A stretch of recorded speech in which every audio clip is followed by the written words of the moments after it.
Vocazioni, giovani, impegno politico sono le sfide più urgenti per la Chiesa italiana di oggi. A tracciarle i vescovi nel corso dei lavori dell'Assemblea Generale della CEI. Una nazione non può reggersi se le famiglie non educano i cittadini leali e onesti e trasmettono loro una fede sincera. Il messaggio del Papa che ha incontrato la Polizia di Roma. Cogorno celebra le origini tigulline di Francesco. La famiglia Sivori ha donato una targa dove nacque Vincenzo Girolamo Sivori, bisnonno del pontefice, emigrato nell'Ottocento in Argentina. Festeggiato nel carcere di Chiavari il 201esimo anniversario della Polizia Penitenziaria. Ha consegnato un riconoscimento per l'impegno di tutti gli uomini in servizio nella struttura. Arginientella attesa per il pronunciamento del Tribunale delle Acque. Il Comitato intanto ribadisce come le risorse potevano già essere utilizzate per altri interventi più importanti e necessari. Finisce 0-0 al Comunale di Chiavari al completo la gara di andata dei play-out di Serie B tra Virtus Entella e Ascoli. I biancocelesti adesso giovedì costretti alla vittoria per mantenere la categoria.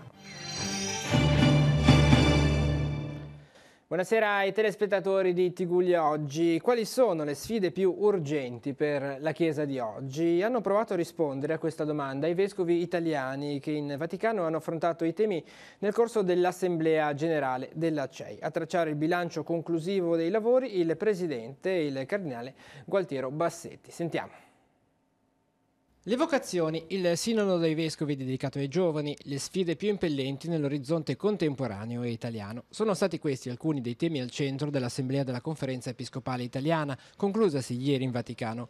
I vescovi si sono confrontati sul tema della presenza ecclesiale nell'attuale contesto comunicativo. E proprio il tema della comunicazione, strumento per abitare la cultura del tempo, è stato il punto di partenza della riflessione conclusiva del presidente della CEI, il cardinale Gualtiero Bassetti. La sfida alla quale noi non possiamo assolutamente sottrarci è quella dell'annuncio, ma l'annuncio ha bisogno dei mezzi della comunicazione e i mezzi della comunicazione, come ha detto tante volte anche il Santo Padre e l'ha ripetuto anche a noi, sono neutri. Allora noi dobbiamo educare ai mezzi della comunicazione perché attraverso la comunicazione si possa arrivare anche perlomeno all'annuncio di ciò che è necessario all'evangelizzazione. L'Assemblea Generale ha fatto il punto anche sul cammino della Chiesa italiana verso il Sinodo dei Vescovi di ottobre dedicato ai giovani, la fede e il discernimento vocazionale. Durante la 4 giorni si è parlato anche dell'accorpamento delle diocesi, nuovamente richiesto da Papa Bergoglio nel suo discorso all'apertura dei lavori. Infine, uno sguardo all'attuale scenario politico italiano e la formazione del nuovo governo. Saremo a coscienza critica come abbiamo sempre fatto, ha ribadito Bassetti. Siamo disposti a collaborare in un contesto democratico ed europeo, senza tuttavia mai perdere di vista le questioni irrinunciabili, la centralità della persona, la questione del lavoro, la migrazione. Ci sappiano dare prova di maturità e sappiano affrontare quei problemi di cui il nostro Paese ha particolarmente bisogno, che sono problemi di ordine materiale, che sono problemi di ordine spirituale, perché l'uomo è un tutt'uno e noi partiamo sempre da una visione personalistica, cioè è la persona nel suo insieme e nel suo rapporto con gli altri, per cui anche gli altri diventano un altro me stesso, da dove deve partire veramente una politica che voglia essere saggia, incisiva e giusta. E una nazione non può reggersi se le famiglie non adempiono al compito di educare ad essere cittadini leali e onesti e a trasmettere una fede sincera. Questa è la riflessione di Papa Francesco, che ha ricevuto in aula Paolo VI i dirigenti e il personale della Questura di Roma e della Direzione Centrale della Sanità, con i familiari e i parenti delle vittime del terrorismo e del dovere. Il servizio di Radio Vaticana. Una nazione non può reggersi se le famiglie non adempiono al compito di educare ad essere cittadini leali e onesti, a trasmettere una fede sincera. Questa è la riflessione del Papa con i dirigenti e il personale della Questura di Roma e della Direzione Centrale di Sanità, con i familiari e i parenti delle vittime del terrorismo e del dovere. Francesco, guardando all'epoca contemporanea, percorsa, dice, da profondi mutamenti, e pensando al lavoro della Polizia di Stato sia nelle indagini sia sulle strade, specialmente in una città come Roma, nota proprio come la famiglia sia la prima comunità dove si insegna e si impara ad amare e a tramandare la fede. La fede, l'amore, fare il bene, soltanto si imparano in dialetto, il dialetto della famiglia. In altra lingua non si capiscono. Si imparano in dialetto, il dialetto della famiglia. La buona salute della famiglia è decisiva per il futuro del mondo della Chiesa, considerando le molteplici sfide e difficoltà che oggi si presentano nella vita di ogni giorno. Infatti, quando si incontra una realtà amara, quando si fa sentire il dolore, quando irrompe l'esperienza del male o della violenza, è nella famiglia, nella sua comunione di vita e di amore, che tutto può essere compresso e superato. Sulla strada della vita Gesù non ci abbandona mai. Egli segue e accompagna con misericordia tutti gli esseri umani, in modo particolare le famiglie che santifica nell'amore. La sua presenza si manifesta attraverso la tenerezza, le carezze, l'abbraccio di una mamma, di un padre, di un figlio. La famiglia è il luogo della tenerezza. Per favore, non perdere mai la tenerezza. Quest'epoca manca di tenerezza, ci vuole ritrovarla e la famiglia può aiutarci adesso. E agli avi di Papa Francesco è dedicata la targa commemorativa che è stata inaugurata questa mattina a Cogorno, nei pressi dell'abitazione dove nacque nell'Ottocento Vincenzo Girolamo Sivori, che è il bisnonno di Papa Francesco. La targa è stata benedetta dal parroco, Don Stefano Giupponi. Alla cerimonia erano presenti i discendenti liguri e una cugina del Papa, Suor Anna Rosa, che arrivava dall'Argentina. Vediamo.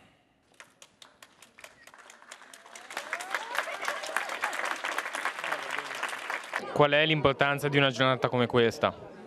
Per me è molto importante, non pensavo che se sarei stata qui perché sono di passo in Italia, però sono molto felice di essere qui in questa circostanza.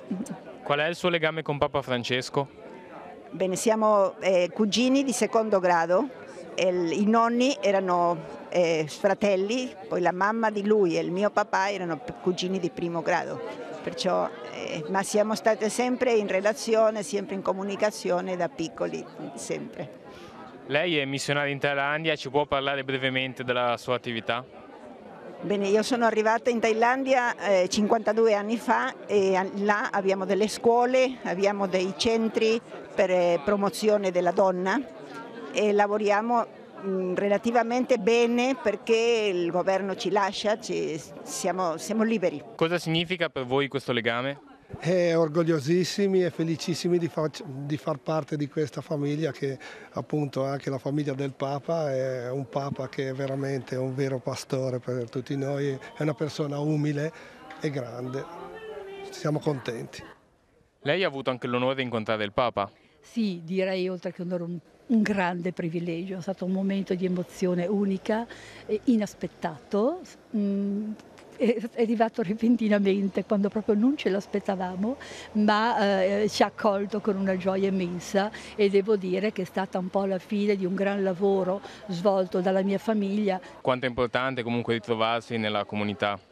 Beh, trovarsi nella comunità è sempre un valore grande, al di là dell'evento cui si celebra, certamente, perché gli eventi creano il motivo per radunarsi, ma radunarsi poi crea anche la comunità, perché c'è anche la condivisione, un momento di preghiera, un momento anche conviviale, no? E quindi questo diventa comunque un modo per stare insieme e per vivere la comunità.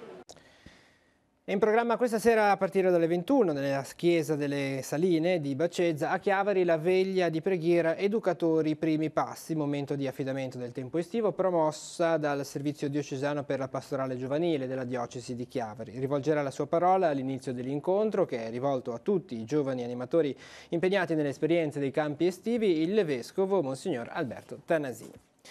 La cronaca adesso: un giovane di 20 anni è caduto dal terrazzo della propria abitazione questo pomeriggio a Sestri Levante, nel quartiere della Lavagnina, compiendo un volo di circa 5 metri. Non si conoscono ancora le cause dell'incidente, che si è verificato intorno alle 15:45. Sul posto sono intervenuti i medici del 118 che hanno soccorso il ragazzo, che è cosciente ma dolorante alla schiena. È stato trasportato in elicottero al pronto soccorso dell'ospedale San Martino di Genova. Un 35enne residente a Lavagna invece è stato denunciato dai carabinieri per il reato di detenzione a fine di spaccio di sostanze stupefacenti. La scorsa notte, durante un posto di blocco, una pattuglia dell'Arma ha fermato il giovane per un controllo. Lo stesso è stato trovato in possesso della somma di 4.000 euro, di cui non ha saputo giustificare la provenienza. A questo punto sono scattati gli accertamenti. Nella sua abitazione sono stati rinvenuti e sequestrati quasi 5 grammi di cocaina, diversi bilancini di precisione e materiale vario utilizzato per il confezionamento delle dosi di stupefacente. Ancora cronaca: messo in vendita una console per videogiochi su internet, ma una volta ricevuto il denaro richiesto tramite bonifico bancario non ha mai spedito l'oggetto all'acquirente. Per questo un 19enne calabrese è stato denunciato per truffa. A far scattare le indagini portate avanti dai carabinieri della compagnia di Sestri Levante, l'acquirente truffato, una donna di 48 anni residente nella Bimare. E sempre a Sestri Levante uno straniero di 57 anni, già conosciuto alle forze dell'ordine, è stato identificato e denunciato per furto con destrezza. L'uomo in piazza Sant'Antonio avrebbe sottratto la borsetta di una 67enne, al cui interno si trovava la somma di 2.600 euro. Il Corpo di Polizia Penitenziaria ha festeggiato i 201 anni di fondazione. Alla cerimonia nazionale, svoltasi nei giorni scorsi a Roma, hanno fatto eco diverse celebrazioni a livello locale. Tra queste anche quella che si è svolta nella casa di reclusione di Chiavari. Nel corso della breve cerimonia, a cui hanno partecipato numerosi rappresentanti delle istituzioni locali, delle forze di polizia e quelli della società civile, è stato consegnato un riconoscimento a tutto il personale che opera all'interno della casa di Chiavarese. Vediamo. Celebriamo quello che è l'attività di tutti i giorni in questa piccola reclusione, dove la polizia penitenziaria, con un approccio moderno, garantisce sicurezza al paese, offre un'occasione di trovare persone diverse a fine del loro percorso penale. Quali sono i numeri della realtà chiavarese? Quanti detenuti e quanti poliziotti comunque vi operano all'interno? Operano all'interno del carcere di Chiavari 44 unità operative, una lieve carenza di organico rispetto alla pianta organica prevista di 57. Abbiamo detenuti in questo momento 44 persone, molti di loro impiegati in attività lavorative anche esterne. È una capienza ottimale per il nostro lavoro. Siamo disponibili a proseguire il nostro lavoro anche nel caso dovesse l'amministrazione ritenere questo progetto funzionale, e possiamo ancora ricevere eventuali ospiti per anche con loro affrontare un percorso di riabilitazione che non dimentica la sicurezza grazie alla polizia penitenziaria, ma ha ben chiaro quella mission dell'amministrazione. Questa è anche una struttura innovativa anche a livello nazionale, si portano avanti progetti di reinserimento lavorativo e sociale dei detenuti. Si continua su questo percorso che è stato intrapreso da diversi anni? Si continua, sono percorsi che prevedono un rapporto con il territorio funzionale, un scambio di interessi nell'interesse pubblico. L'attività lavorativa dei detenuti permette un notevole spesso risparmio anche di risorse pubbliche, permette loro di sentirsi utili. Sono tutti progetti di utilità, perché una persona può davvero riprendere in mano la sua vita se si sente utile. Mi sento solo di precisare questo: la polizia penitenziaria non rinuncia alle proprie prerogative, nel senso che queste attività sono svolte in sicurezza per i reparti e per la società, visto che sono persone che comunque sono sottoposte a controlli da parte nostra e anche delle altre forze di polizia. Novità in vista per la viabilità a Chiavari, notizie che andiamo a leggere sul nostro sito teleradiopace.com. Tornerà infatti in direzione ponente-levante, invertendosi, il senso di marcia in Corso Genova nel tratto compreso tra Via Fiume e Corso Milo. Il provvedimento già adottato durante i lavori di rifacimento del ponte di Via Castagnola sarà in vigore in via sperimentale a partire da lunedì prossimo, una volta eseguite tutte le modifiche alla segnaletica orizzontale e verticale della via. Il Comune, inoltre, con altre 2 ordinanze firmate dal Sindaco, ha istituito una zona di sosta riservata ai motocicli nella parte a monte di Piazza Verdi e una zona merci in Corso Valparaiso all'altezza del Civico 64 in vigore dalle 7 alle 13 e dalle 15 alle 18 dei giorni lavorativi. Incontro questa mattina nella sala consigliare del Comune di Rapallo tra l'amministrazione e una rappresentanza degli abitanti di Via Landea per fare il punto sull'intervento che interesserà la strada entro la fine dell'anno. Sono in previsione di essere realizzati la messa in sicurezza della viabilità con una serie di palificazioni, l'asfaltatura, la pubblica illuminazione e i sottoservizi. Per eseguire l'intervento il Comune ha previsto uno stanziamento di risorse economiche pari a 390.000 euro. E dopo l'udienza di mercoledì scorso c'è attesa per il pronunciamento del Tribunale delle Acque che dovrà decidere il futuro del progetto di difesa spondale del fiume Entella. Il comitato Giulemani del fiume Entella intanto ribadisce come le risorse in ballo potevano già essere utilizzate per altri interventi a detta loro più importanti e necessari. Sentiamo. Tanti soggetti coinvolti in questa vicenda, l'auspicio che la Corte si pronunci per bloccare l'opera. Noi abbiamo agito per questo, quindi è chiaro che il nostro intervento al Tribunale si è reso necessario appunto perché non abbiamo trovato altre interlocuzioni. Che sensazioni, che auspici ci sono per la sentenza che deve arrivare? Si gioca la partita per vincerla, non per altre cose, quindi noi siamo fiduciosi di un buon esito. È chiaro che una sentenza di un tribunale non dice di utilizzare quei soldi per un'altra cosa, ferma un'opera e per questo il nostro rammarico, perché comunque sia è una sconfitta collettiva. Il punto è evitare un male peggiore. Però se la politica, gli amministratori, tutti i soggetti coinvolti con potere decisionale avessero chiesto lo spostamento di questi soldi, probabilmente questo finanziamento poteva essere utile per risolvere i tanti problemi. Noi abbiamo parlato del problema della foce perché è uno dei più macroscopici ed evidenti. Anche da parte delle istituzioni c'è silenzio, c'è attesa per la sentenza. Nel frattempo però qualcosa sembra muoversi per la messa in sicurezza degli argini crollati dal lato lavagnese.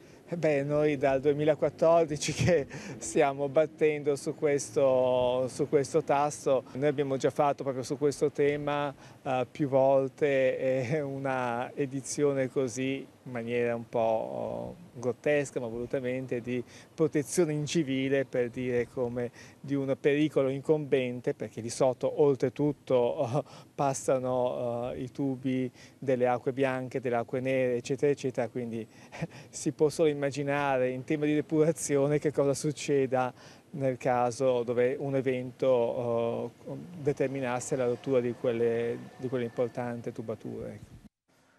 Una notizia di scuola che arriva da Rapallo, andiamo ancora sul nostro sito. Gli studenti della classe terza B del Liceo Scientifico Liceti di Rapallo hanno partecipato ad un laboratorio di giornalismo sul tema dello sviluppo sostenibile.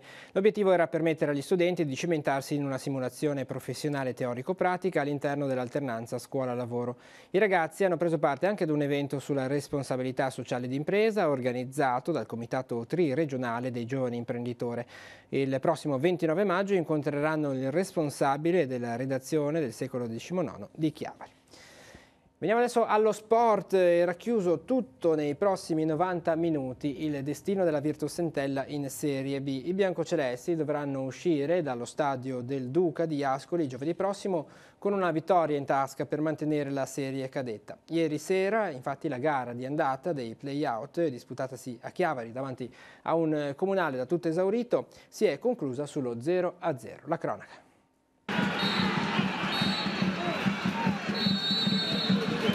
Finisce 0-0 il primo atto dello spareggio play-out per rimanere in Serie B tra l'Entella e l'Ascoli, davanti a un Comunale finalmente pieno di tifosi ed entusiasmo. È andata in scena una partita estremamente equilibrata, combattuta, giocata prevalentemente a centrocampo. La gara infatti ha vissuto prevalentemente di folate offensive di entrambe le squadre, che per la gran parte della gara però si sono studiate, e probabilmente questa sera ha vinto anche la paura di non perdere questa partita. Tra 7 giorni al Del Duca l'Entella si giocherà in 90 minuti tutte le chance salvezza, in una situazione molto simile a quella dell'ultima giornata di campionato Novara. Infatti la squadra di Gennaro Volpe per rimanere in Serie B potrà soltanto vincere. Con qualsiasi pareggio si salveranno gli uomini di Serse Cosmi. L'occasione più grande per l'Entella c'è stata a 5 dalla fine sul piede di Aligi, il tiro del terzino albanese però ha solamente sfiorato il palo esterno. Entella Ascoli finisce 0-0. Andremo lì per vincere, forse mentalmente anche meglio, magari se avremmo vinto magari sai, non è mai facile tenere il vantaggio, così non abbiamo nulla da perdere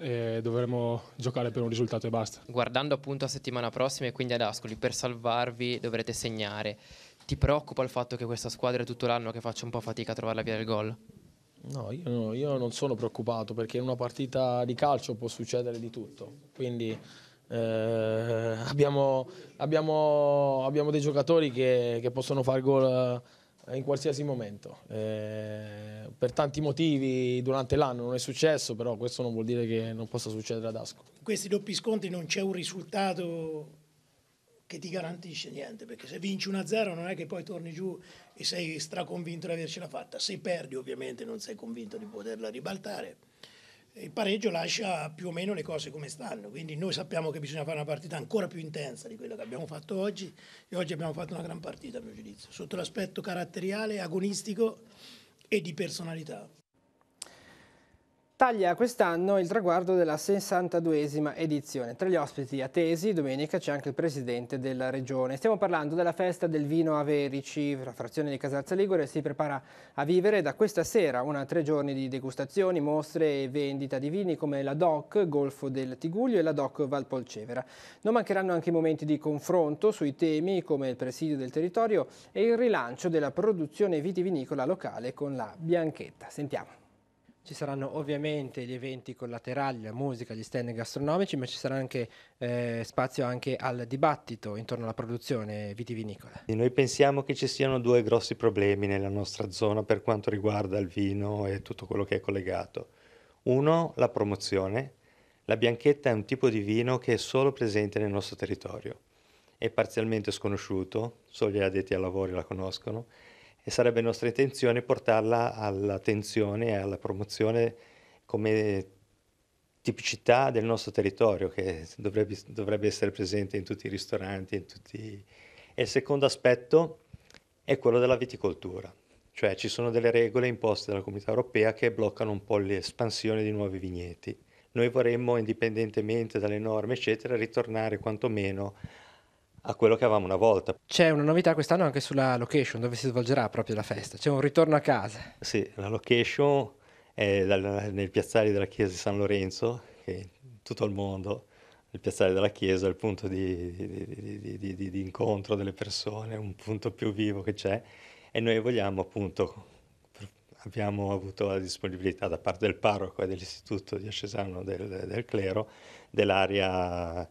E ritornare lì per noi è una bella cosa, perché il posto è fantastico, a fianco c'è un vigneto che era stato costruito tanti anni fa dalla Regione Liguria, e il vigneto con quel paesaggio lì, tutti abbiamo costruito le capanette in legno come una volta quando è nata la festa, quindi ogni produttore si troverà la sua casettina, tra virgolette. Tutte le frazioni di Casalza collaborano con noi dal punto di vista gastronomico, i loro piatti con i piatti tipici delle loro feste, e quindi c'è una partecipazione, diciamo, di tutti, ecco, una festa che diventa un po' il simbolo non solo di Verici ma del nostro territorio. Ecco. E un mare d'olio, invece la prima edizione, il titolo della prima edizione della rassegna dedicata ai migliori extravergine d'Italia, in programma nel fine settimana a Santa Margherita Ligure e Portofino. 18 le aziende agricole tra le migliori a livello nazionale che esporranno i prodotti per far conoscere al grande pubblico l'eccellenza e le differenze degli oli dei diversi territori. L'evento è realizzato da Ascom di Santa Margherita Ligure e Portofino con la collaborazione del CIV Costa dei Delfini, il contributo di Regione, Comuni, Ente Parco e area marina protetta. Nel programma è inserita anche l'escursione sul monte di Portofino con degustazioni dedicate al gambero rosso di Santa Margherita Ligure, al tonno della tonnarella di Camogli, all'olio dei produttori di Portofino. Debutto domani alle 10:30 a Santa Margherita Ligure, dove si terrà una tavola rotonda sul valore economico del paesaggio olivicolo. E adesso nella nostra scheda altri appuntamenti per la giornata di domani.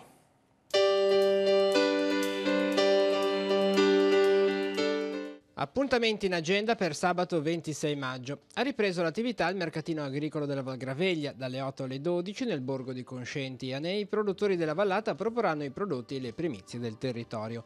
Chiavari ospita la manifestazione Cammina Pedala Gioca, organizzata da FIAB Tigullio Vivinbici, Club Alpino Italiano, sezione di Chiavari, il gruppo fotografico DLF Chiavari e l'Ascom Cittadino. Dalle 9:30 in piazza Nostra Signora dell'Orto sono aperte le iscrizioni alle iniziative pomeridiane che prevedono biciclettate, prove di orienteering e musica. Dalle 10 alle 12 scuola di educazione stradale tenuta in piazza dalla Polizia Municipale.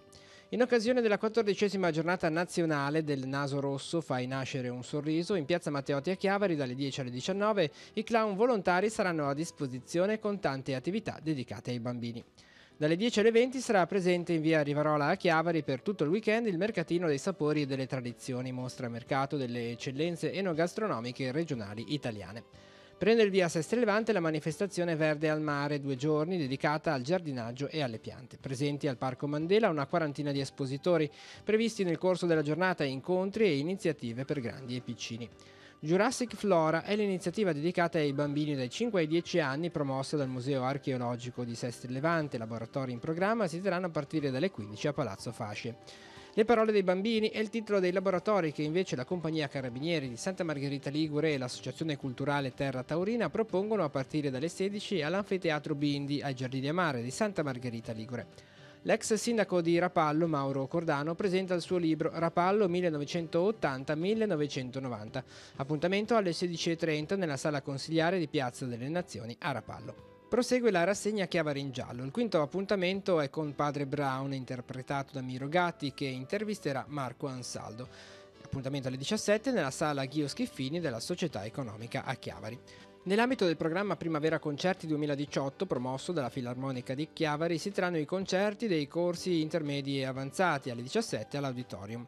A partire dalle 17:30 sarà possibile visitare la mostra personale di Daniela Spaggiari presso la Cereria Bar Cucina e Vino di Chiavari. Si tratta dell'incontro tra due arti, visiva e poetica, nata sui versi della poesia Corrispondenze di Baudelaire. Al via la 6ª edizione della rassegna corale di primavera 2018, appuntamento alle 17:30 all'oratorio di San Bernardo di Santa Margherita Ligure con il concerto del coro Voci d'Alpe degli Alpini e quello ospite di Burcina di Biella. Alle 17:45 all'oratorio dei Neri di Rapallo è in programma Un salto nel barocco, concerto per clavicembalo e flauto del duo Giovanna Savino-Guido Ferrari, che eseguiranno brani risalenti al periodo barocco anche attraverso il suono del clavicembalo. Il repertorio comprende brani di Vivaldi, Bach, Handel e Marcello. Il Comune di Chiavari, comune capofila dei distretti sociosanitari 14, 15 e 16, insieme alla Diocesi di Chiavari, promuove il convegno sul tema dell'immigrazione, tutti i nomi del mondo, le nuove generazioni del Tigullio. L'inizio è alle 18 all'Auditorium San Francesco di Chiavari. Alle 21 al teatrino della parrocchia di Maria Madre della Chiesa a Lavagna, l'associazione Sant'Ambrogio Musica presenta il reading To quante donne di Franca Valeri. In scena gli attori dell'associazione Sant'Ambrogio Musica con la regia di Patrizia Ercole, regista del Teatro Stabile di Genova. Concerto Mozart al femminile nella Sala Albino della Biblioteca Comunale di Lavagna. A partire dalle 21 si esibiranno Sara Vergnano, Jessica Bozzo e Caterina Picasso. Alle 21 all'Auditorium delle Clarisse di Rapallo si tiene il concerto lirico della scuola di canto del maestro Davide Rocca, organizzato dall'Associazione I Musicanti del Castello, in collaborazione con l'Associazione Musica Amica di Genova e il patrocinio del comune. Verranno eseguite musiche di Mozart, Rossini, Bellini, Donizetti, Verdi e Tosti.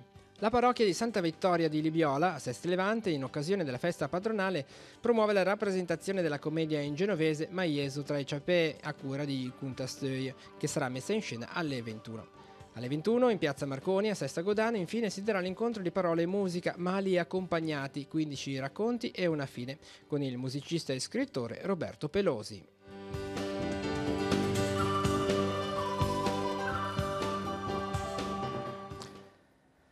Con l'agenda di Telepace si conclude questa edizione di Tigullio oggi. L'informazione torna domani 12:45 con la prima edizione del TG13. Tutte le notizie sul nostro sito teleradiopace.com.